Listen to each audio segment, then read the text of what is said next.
daripada Abi Darda radhiyallahu an, Rasulullah sallallahu alaihi wasallam bersabda, innal ulama, sesungguhnya orang berilmu ini ataupun ulama ni ataupun disebut dengan pewaris-pewaris Nabi. Ulama-ulama ni ialah warasatul anbiya, mereka adalah pewaris-pewaris Nabi. Dengan sebab itu, oleh kerana ulama ni pewaris Nabi, kita tak boleh mempelekehkan dia, tak boleh menghina ulama-ulama, tak boleh mengherdik, memandang rendah, kan? Ulama ni ketika mana Rasulullah sallallahu alaihi wasallam dah tak ada, maka dialah wakil-wakil bagi Rasul, wakil bagi Nabi. Bak tinggi kedudukan dia. Innal anbiya lam yuwarrisu dinaran wala dirhama, sesungguhnya para nabi tidak mewariskan dinar dan dirham. Ingat bahawa nabi tidak meninggalkan dunia. Para nabi tidak mewariskan dunia, tak meninggalkan harta. Dirham wala dinar wa dirham ni menunjukkan apa? Pada dunia. Rasulullah sallallahu alaihi wasallam tidak meninggalkan pada umat-umat dia harta. Harta yang banyak, sebab dia tahu kalau tinggalkan harta, bahawa manusia akan berebut harta. Banyak orang berbunuh-bunuh, putus saudara sebab harta, kan? Macam mana harta ni boleh menyebabkan puak-peranda, berlaku perselisihan, berlaku perebutan, kan? Sebab tu Rasulullah tak meninggalkan. Sebab harta ni dikeruk sikit-sikit, lama-lama runtuh, habis, kan? Tak ada hari-hari ni kita harta kita guna dia bertambah, dia akan berkurang. Sebab tu Rasulullah tak meninggalkan yang demikian. Innama warrasu ilma, sungguhnya yang ditinggalkan oleh Nabi ni, oleh Rasul ni, ialah ilmu. Ilmu lagi diambil, lagi bertambah. Ilmu tak akan berkurang kalau diambil. Lagi guna, lagi banyak, kan? Ini sifat ilmu. Lagi kita guna, lagi dia bertambah. Lagi kita beramal, lagi dia bertambah, kan?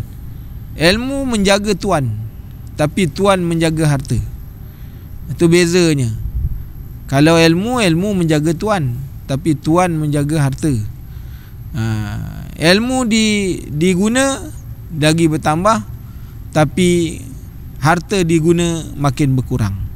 Jadi ini beza di antara ilmu dengan harta. Nak tahu macam mana ilmu dengan harta ni perbezaan dia, buka dalam kitab Jauhurul Mauhub.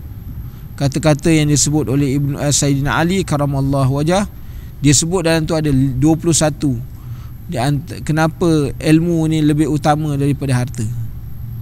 Kan Ustaz Syukri ada mengajar kitab Jauhurul Mauhub sampai kepada bab ilmu. Cuba tengok, disebutkan kat situ.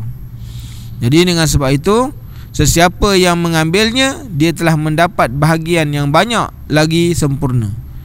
Apa yang disebutkan oleh Rasulullah sallallahu alaihi wasallam, orang yang mengambil ilmu dia dapat, maknanya sesiapa yang mengambilnya dia dapat, maknanya dapat perkara yang banyak. Boleh dipahamkan bahawa orang yang dapat ilmu ni, yang dapat mengambil ilmu ni, siapa yang mengambilnya, hendaklah ia mengambil dengan banyak dan jangan berasa cukup dengan yang sedikit. Sebab ilmu ni belajar jangan rasa cukup. Sebab tu Rasulullah sallallahu alaihi wasallam mengajar kita belajar ilmu ni al-mahdi ilal lahdi, daripada dalam buayan sampai liang lahat. Ni belajar ilmu ni dia punya satu jarak yang begitu panjang, daripada dalam buayan. Dalam buayan lagi mak ajar kan kita, mak dah mengajar dah, la ilaha illallah. Awal-awal lagi dia dah ajar tauhid dah. Dia dah ajar tauhid dalam buayan dah, kan? Waktu dalam lahir aja dah diajar kalimah tauhid, Allahu Akbar, diazankan, diiqamahkan. Awal-awal lagi dia dah ajar dengan ilmu tauhid, kan? Nanti waktu dia tidur dibuaikan dengan kalimah-kalimah tauhid. Cuma mak-mak sekarang je dengan apa ni, lagu-lagu dia, kan? Lagu terang bulan, kan? Lagu malam gelap gelita. Gelap budak tu kan. Jadi itu orang-orang sekarang kan. Orang dulu semua ajar dibuaikan. Sebab dulu tu maknanya kenapa dulu, sebab pentingnya orang dulu dia buat buaian. Sekarang tak ada buaian kan. Buaian pun mak sekarang pun dah tak kenal kan. Jadi tu sebab tu pentingnya orang dulu tu. Kenapa dia buat buaian? Kerana apa? Di situlah dia mendodoikan anak dia dengan kalimah-kalimah tauhid. Anak besar dari diingat mak pernah melaungkan keadaan yang demikian. Jadi dengan sebab itu, belajar jangan cepat berhenti, jangan cepat putus asa. Hari ni tak dapat, besok datang, besok datang, besok datang, sampai kau mati kan. Sama ada kau mati dulu ke ataupun orang yang mengajar mati. Dua keadaan dia kan. Jadi dengan sebab itu, maknanya menuntut ilmu ni dia tak boleh berhenti. Berhenti bila menuntut ilmu, maka kau akan jadi orang yang jahil. Jadi kita kena ingat proses belajar ilmu ni daripada dalam buaian sampai ke liang lahat. Sampai liang lahat pun orang membacakan talqin lagi. Macam mana orang dalam liang lahat dibacakan talqin dia boleh dengar? Sebenarnya orang yang masuk dalam liang lahat pun boleh mendengar. Sebab itu Rasulullah sallallahu alaihi wasallam, seorang sahabat bertanya ketika mana Rasulullah mencempakkan mayat orang kafir di dalam telaga, dalam peri buta dalam peperangan. Lalu Rasulullah pun menyebutkan, wahai orang kafir, hari ini engkau akan melihat betapa apa yang engkau tolak pada waktu dulu, yang kau tak percaya, sekarang kau tahu. Sekarang inilah engkau akan lihat apa janji Allah Ta'ala. Maka para sahabat kata, ya Rasulullah, adakah orang yang kau cakap tu dia dengar? Maka Rasulullah kata, sesungguhnya dia mendengar, tapi dia dah tak boleh buat apa-apa lagi dah. Jadi ini menunjukkan kepada kita, orang masuk dalam liang lahat dia mendengar, dalam keadaan dia dah tak boleh buat apa-apa lagi dah. Jadi kita kena ingat, sebelum kita tak boleh buat apa-apa, buatlah apa-apa kat sekarang kat atas dunia kan. Mengaji, bawa rehal, bawa Quran kan.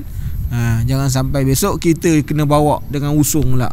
Naik satu kereta, dia punya pemandu sampai 4 kan. Hari ni kita pemandu satu je, besok 4 pemandu dia. Pemandu tu semuanya sama, dia punya lorong semua sama. Ke kanan, dia ke kanan, ke kiri tak ada yang sebelah ni kanan sebenarnya. Pecah dia punya nanti kan. Jadi dengan sebab itu ingat tuan-tuan muslimin dan muslimat yang dirahmati Allah, sebelum sampai pada satu hari yang kita akan meninggalkan dunia yang kita lihat hari ini tengah menderang, besok kita akan masuk pada satu tempat yang penuh dengan kegelapan. Supaya Al-Quran besok jadi cahaya, maka bacalah Al-Quran selalu.